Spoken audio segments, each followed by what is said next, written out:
Welcome to the Genius Factory. Enjoy the video. In this video, I will explain how to remove an F250 side emblem. First, gather your essential tools.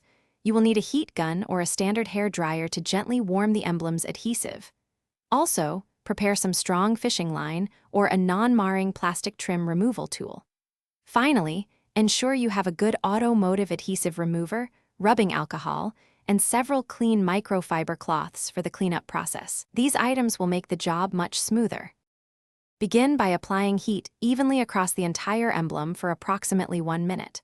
This warmth significantly softens the strong adhesive underneath. Once heated, take your fishing line and carefully work it behind the emblem using a gentle sawing motion. If you prefer, a plastic trim tool can also be used to slowly and carefully pry the emblem away from the truck's body. Take your time to avoid damaging the paint. After the emblem is off, you will likely have some stubborn adhesive residue left on the paint. Spray your automotive adhesive remover directly onto these sticky areas.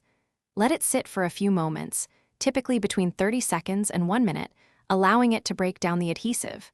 Then, using a clean microfiber cloth, gently wipe away the softened residue.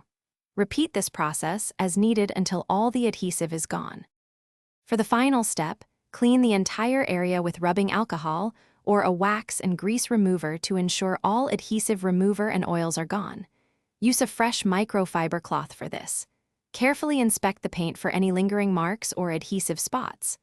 Once perfectly clean, apply a fresh coat of automotive wax or paint sealant to the newly exposed paint. This will protect the finish and make it shine like new. Thanks for watching. If you found this helpful, don't forget to like and subscribe.